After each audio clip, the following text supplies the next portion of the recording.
My name's Stefia. Welcome to my channel. This is my friend Melssa Mills. Hey everybody. She has her own YouTube. You can find the link in the description. Right down there.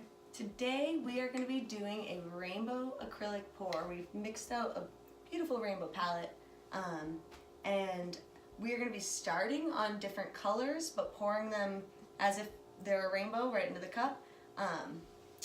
Yeah, and I think we're going to be using these cool records today. Change it up instead of just a canvas. Use some old records from bands that we don't know. Records are really cool too because of the bendability. You can control the paint a little bit better and keep things in the center. Can we cook a taco? And something that this doesn't bend very well at all. Yeah. Well, some one's better than others. All right, that one's thick. That's fine. Something that we're going to be trying too is to, usually when I do this, I fill this cup right up to the top with paint. But I've found that using less paint but more strategically can be really great also. So we're going to be using a little bit less paint than usual, but it's still going to be a lot of paint. Yeah, this is a lot of paint. We're going to be using a ton of it.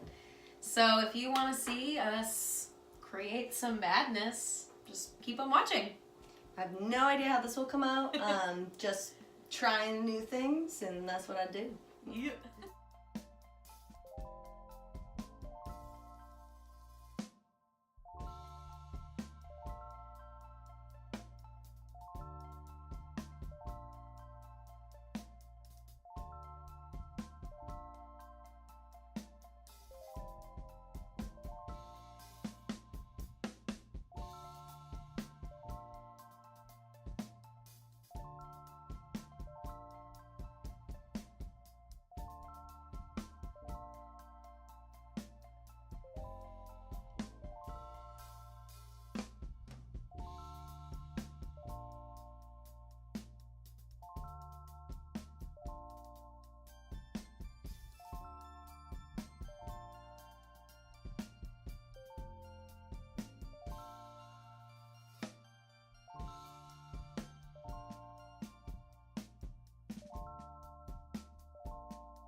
Well, if you like what you saw today, subscribe to my channel. You can click that bell and you'll get a notification every time I put a new video out. Usually do that once a week, sometimes even more. And definitely check out Melissa's channel as well. She's a rock star musician and a fashionista, so check that out if you lot like to see. those. Hopefully you enjoyed these paintings. Maybe it inspired you to do some of your own. Thanks for sticking with us.